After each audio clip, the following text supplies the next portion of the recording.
A very good morning to you on this 27th day of November.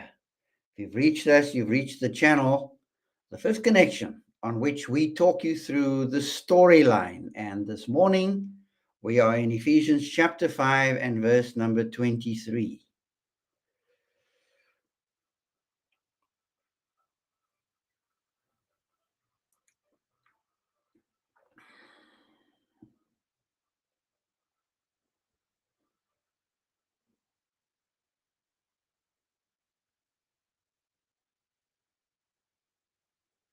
The beauty of war.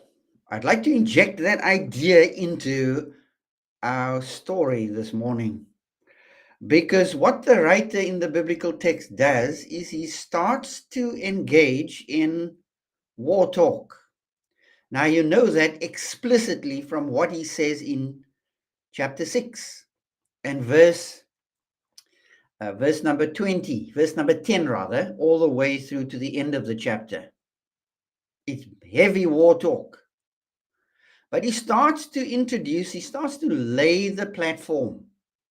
He starts to lay out the deck by talking about the field of relationality, which has to do with relationships, how we relate to people, to our families, to our brothers, to our sisters. Because we need to understand that when community is disrupted, civilization results. I will repeat that. The disruption of communion is the rise of civilization. Or have you forgotten the pattern in Genesis 1, 2, 3, and 4? Creation. All that God creates is good. And then in chapter 3, something happens. A great disruption. And the disruptor is the shining one, the serpent, the soothsayer. You will notice I am showing the shades of gray coming off of the word nachash. Nachash in the original text means serpent. It also means shining one, and it means soothsayer. And that is the entity, the person that injects the disruption. Because Eve falls prey to the disruptor. And what happens? Disruption of communion between man and man, Adam and Eve, between man and God, Elohim and Adamah or Adam, and also man and creation, Adamah, the ground, the environment. Man is separated from himself psychologically, from his partner maritally, there's damage. From God, there's distance. And from creation, there are weeds and thorns and thistles. And as Romans says, creation groans. So the disruption of communion is really where war commences, and nothing short of war. But Paul is going to talk about in this chapter, he's going to do a reenactment of the war theme by showing that relationality is still what it is about. God wanted something in Genesis, and he created man. He created a human family, not just a woman family, a human family, male and female. He was very strategic, intentional in terms of male and female. But then the disruptor stepped onto the stage and brought about, in chapter 4, the rise of civilization, this humongous entity with high potential, high creativity, but also many, many elements that would cause anxiety and consternation. Think of our Western civilization today. We have high disruption inside of it. We are on the edge of this civilization, and there is every sign that this civilization will die. In a sense, it must die in order to rise again. That's what civilizations do. Civilization is not eternal.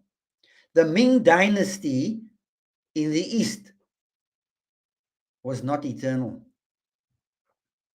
The Egyptian dynasty was not eternal. No dynasty nor civilization is eternal. And so Paul talks about the field of relationality. And I don't know if you've ever thought about this. Why relationality? Because in verse 1 he says, walk worthy of the highest self-evident values that exist in reality. Walk worthy of the calling to which you have been called. You have been called with a wonderful vocation that is just custom-made for you. And that is what draws you to it.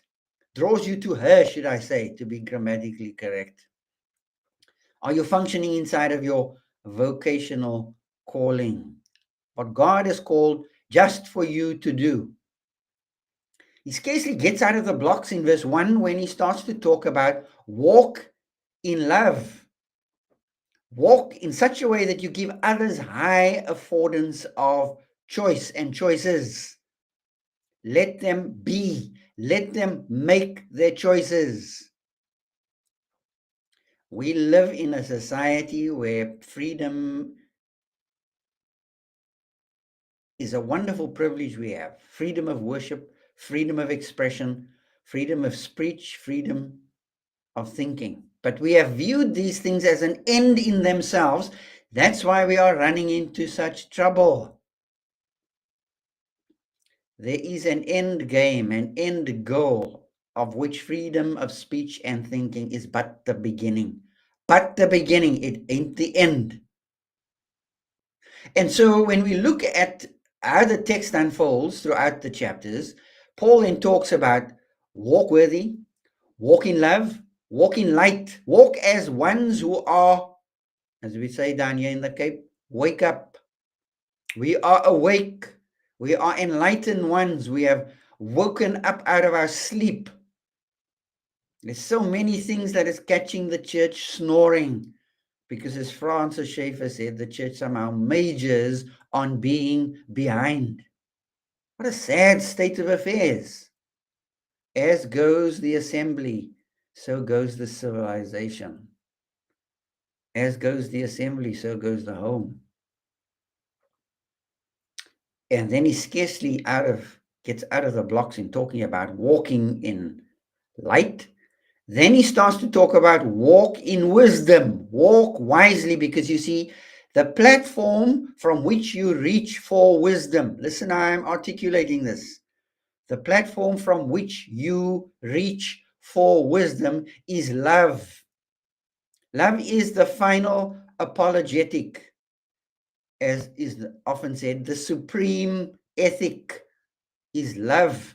It is personal, voluntary sacrifice for the sake of others. Because we live as if being, B-E-I-N-G, is worthwhile. That's what love is. Living as if being, existing, the existential moment is worthwhile. Love is the affordance of choice, giving others high optionality to choose. And then walk skillfully, walk in wisdom, walk with high skill, making the most of your aha moments, your kairos moments, your moments, as the text describes it, as deep, teachable moments in the context of the field of relationality. Deep, teachable moments in the field of relationality. Because relationships, men and women, can I repeat that? Relationships is what it is all about. And if you hate relationships, you're going to be hating reality. You're going to be hating your own existence, because it's about people and relating to fellow human beings. As much as we struggle with relationships, that's what it's about. And so the war talk, it develops from all the way from chapter 1, verse 1. but starts to intensify when you get into chapter 5 here, verse number 1. Walk worthily, walk worthy, walk in love, walk in light, walk wisely in the context, in the field of relationality. Because now he's going to talk about the first battle formation. And watch how Paul injects the war talk without using the word war. Because after all, we are not fighting each other. And he's going to talk about that in chapter 6.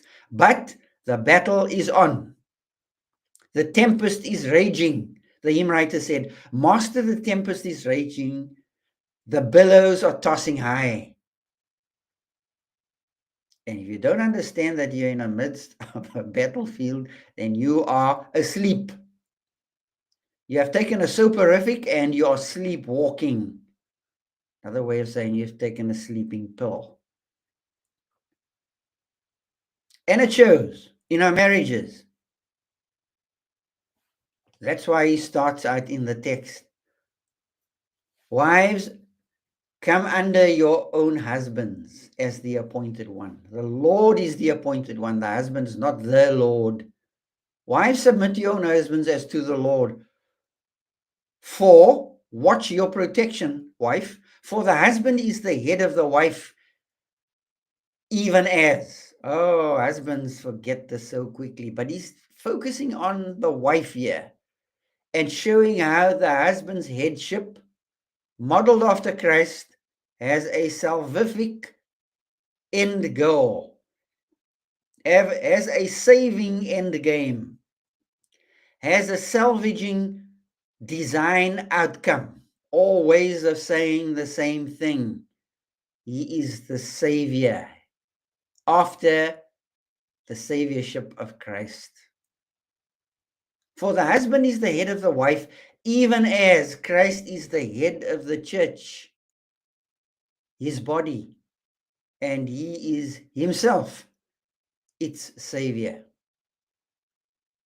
Now, often those who study the scriptures would veer to the left and crash into the pavement and say, no, it purely means that the husband is the source, because Christ is the source of the church and the head has to do with the source. Well, if he's the source, then he is the savior of the body and he salvages, he has a salvific effect on the relationship. That is his design. The husband is the head. The husband is in authority over the wife, even as Christ is in authority over the assembly.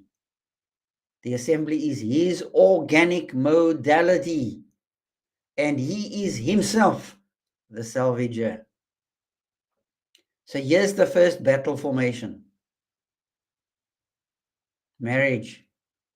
Because you see, marriage is a transaction entered into between a husband and a wife, a male and a female, an Adam and an Eve. And God is in no confusion here as to why and wherefore he created humanity in this way. Because both the male and the female are images of God. IMAGERS, images of God. We are representations of God on planet Earth. And that imaging is mirrored in masculinity and femininity that is complementary. Now, some would take the battle formation so far and say, no, it's egalitarian. Well, you have just injected another foreign idea into the equation, because that's why the battle is on. A battle rages in ways that we would not dream. And we have this phony idea that amongst God's people and in the assembly, there's no such thing as hierarchy. There needs to be a hierarchy. God is the God above all gods. The unseen realm is stratified into principalities and powers and authorities and rulers of darkness. And we're going to see that later in coming episodes. But across the Old Testament, God is the God among the gods.